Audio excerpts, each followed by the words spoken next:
अस्सलाम वालेकुम नाज़रीन।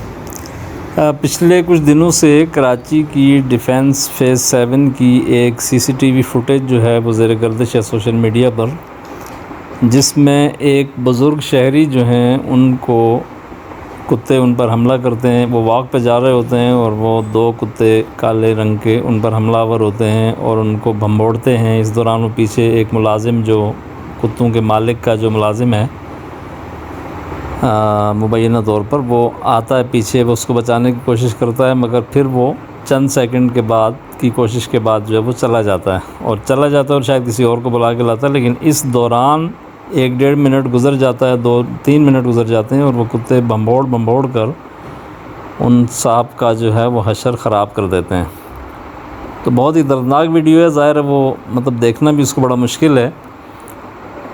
तो ये तो इसका पहलू वो है जो सामने नज़र आ रहा है, लेकिन अब जो उसके बैकग्राउंड से चीज़ें निकल रही हैं वो उससे कहीं ज़्यादा ख़ौफनाक और कहीं ज़्यादा दर्दनाक हैं। उसकी वजह ये है कि बेहिसी की और बेशर्मी की इंतहा कर दी गई है। एक गैर इंसानी रवैया, जैसे आप मतलब किसी को इंसान समझते ही नहीं हैं। ये जो साहब हैं जो इसमें आगे डिटेल आपको हम 2 ऑडियो क्लिप्स जो है वो चला रहे हैं इसके साथ, जो सीसीटीवी फुटेज है इसके साथ, ताकि आपको समझने में आसानी हो। वो बिल्कुल यानी फ़र्स्ट हैंड इन्फॉर्मेशन है और उसमें ये बताया गया है कि ये साहब जो हैं जो वॉक कर रहे हैं ये इनकम टैक्स कमिश्नर थे रिटायर्ड, और वो लॉयर भी हैं, इनका बेटा भी लॉयर है। तो वो वॉक पे जा रहे हैं और उनकी एज 72 प्लस है और फिर वो कोविड सर्वाइवर हैं, यानी उनको अभी कोविड हुआ था तो उसके बाद वो अल्लाह ताला ने उनको सेहत दी, ज़िंदगी दी। तो वो ज़ाहिर है कि वीकनेस भी बेतहाशा हो जाती है और इस एज में तो ख़ास तौर पर। तो वो कुत्तों ने भंबोड़ कर उनका हशर नशर कर दिया, उनकी जो पसलियाँ हैं वो चबा डालीं और वो ज़िंदगी मौत की कशमकश में हैं। अल्लाह ताला अपना करम करे। तो ये हम आपको मतलब ये कि बैकग्राउंड के साथ ये बताना ज़रूरी था कि हम लोग कितने बेहिस हो गए हैं, बेशर्मी की किस हद तक हम पहुँच गए हैं कि एक तो ये कि आस-पास की भी वो देखा जा सकता है कि लोग ज़्यादा उनको बचाने के लिए नहीं आए। चौकीदार वगैरह ज़ाहिर है डिफेंस फ़ेज़ 7 है तो हर घर में चौकीदार भी होंगे, गार्ड्स भी होंगे, कुत्तों को मारा भी जा सकता था। लेकिन ये साहब जो हैं वो कोई डीएसपी हैं रिटायर्ड और अब बिज़नेसमैन हैं। तो उनका आलम ये है कि उन्होंने इस वाक़े के बाद जिसका सबसे दर्दनाक पहलू है वो ये है कि उन साहब को उसी हालत में छोड़ के वो कुत्तों को अंदर ले गए और मतलब उनको छोड़ दिया कि वो खुदा न खास्ता मरें, कुछ भी करें। तो ये जो मतलब गैर इंसानी रवैया है इसकी तो मज़म्मत तो खैर बहुत छोटा लफ्ज़ है इसके लिए, लेकिन मेरा ख़्याल है कि इसको ऐसे अनासर को जो माशरे का नासूर हैं, जो दूसरों को इंसान नहीं समझते, तो इनको कैफ़िर किरदार तक पहुंचाना चाहिए। जी भाई लोग, ये कुत्ते थे क्लिपर्स वाले के और ये अंकल जो हैं ये ख़ुद लॉयर हैं और इनका बेटा भी काफ़ी बड़ा लॉयर है, सेल टैक्स और इनकम टैक्स का, और सुप्रीम बार के मेंबर्स भी हैं। ये मेरा ख्याल है उसके अंदर कोई ओहदा भी रखते हैं। तो उसमें अब ये सुप्रीम बार जो इनकी लॉयर की जो बार एसोसिएशन है उन्होंने बड़ा स्ट्रिक्ट एक्शन लिया। और ये बेसिकली हुआ ये कि ये जो कुत्ते थे इन्होंने अंकल का पूरा कंधा एक तरफ से ख़त्म कर दिया और एक हाथ भी ख़त्म कर दिया। उसके बाद वो तो खैर एक एक्सीडेंट था।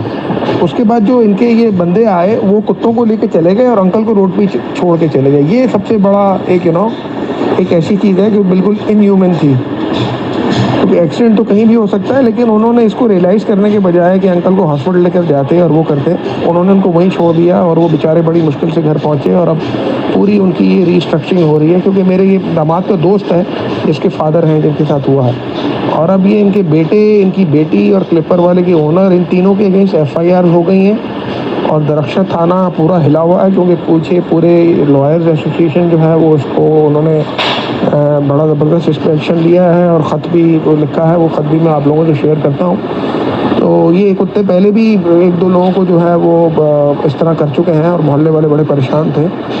तो ये सारा सिलसिला हुआ। तो ये एक 27 साल का बच्चा था जिसके पास एक जो कुत्ता पाल रहा है, एक 18-19 साल का लड़का है। तो ये क्लिपर्स वाले के बेटे ने ये कुत्ते रखे हुए थे। लेकिन सबसे इनह्यूमन ये है कि बच्चों की तरबियत की हुई है, आप ये देखें किस हिसाब से हुई है कि एक आदमी जो इतना ज़ख्मी हुआ है, उसके कुत्ते उसको ज़ख्मी करके गए हैं और उसको वो सड़क पे ही छोड़ के चले गए।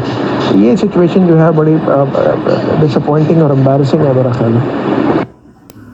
एडवोकेट है, बैरिस्टर लड़का है, बड़ा अच्छा बच्चा है, बड़ा अच्छे मरासी में मेरे से कई केस उसने करवाए। मैं एलए में था जब उसने मुझे मैसेज किया, आई वॉज शॉक्ड। इसके वालिद रिटायर्ड इनकम टैक्स कमिश्नर हैं, बहुत शरीफ आदमी है, और तैमूर तो बहुत ही अच्छा प्यारा बच्चा है, बड़ा मेहनती है, काबिल लड़का है, और मैंने इसके साथ मिलकर बहुत केस किए हैं। इसलिए मुझे बताया, मैं बड़ा दुख हुआ, जो उसने तफसील बताई है उसने दिल फाड़ के रख दी है। ये हरमायूं खान है, पुलिस का रिटायर्ड डीएसपी है, और लू का पट्टा, ये क्लिपर चलाता है, इसकी औलादे हैं, ये ऐसे रखते हैं जागीरदार वडेरे नहीं, अपने कम्मी कुमार बाजारों को कुत्तों का आगे फेंक देते हैं। उन्हें भगोड़ा उस बूढ़े ज़ईफ़ आदमी को, जो 72 साल से ज़्यादा की उम्र का आदमी है, कोविड सर्वाइवर है, पूरी की जो रिब्स हैं वो चबा गए हैं, बिल्कुल पाउडर कर दिया डॉक्टर ने, जो मुझे तैमूर मुर्दा ने बताया लफ्ज़ लफ्ज़। और जिस तरह तकलीफ में अजियत में ख़ानदान है, वो तो एक अलग बात है। डॉक्टर ने पूछ कर आओ कि जो उनको ये पेट्स हैं, जो कुत्ते, ये वैक्सीनेटेड है कि नहीं है। इन्हें आधा घंटा खड़ा रखा बाहर, अपने चौकीदार से कागज़ बाहर भिजवाया कि आप अपना नंबर छोड़ जाओ, हम मशवरा करके बताएंगे। अंदाज़ा लगाओ इससे ज़्यादा इंसानियत की तौहीन और तज़लील क्या हो सकती है। इतने जालिम और दरिंदे हैं ये हरामज़ादे, और उसके बाप को छोड़ दिया। मैं अभी कल परसों ही एहले से वापस आया हूँ, इंशाअल्लाह अल्लाह के हुक्म से परवरदिगार ले जाए, इसकी बेल भी कंफर्म नहीं हो देंगे, इंशाअल्लाह इसको सज़ा भी दिलवाएंगे, ऐसी तारीखी के याद रखेंगे। कराची भी अब एक भेड़ियों और भेड़ियों का शहर हो गया है। लोगों का माइंडसेट देखो, शहरी हैं लेकिन फ्यूडल माइंडसेट हो गया। कुत्ते पालते हैं और उसको और ये 5वां छठा वाक़या हुआ है मोहल्ले में, क्या ये तो शहर में रहने के भी काबिल नहीं है। रामबादों को जूते मार के निकालना चाहिए, और ऐसे लोगों का सोशल बॉयकॉट होना चाहिए। इनके कारोबार धंधा भी जो चल रहे हैं ना क्लिपर के नाम पे, कैंची और भाले लेकर जो बैठे हुए हैं, इस दुकानों को भी ताले लगवाने चाहिए। ये जालिम और बदतरीन जालिम लोग हैं।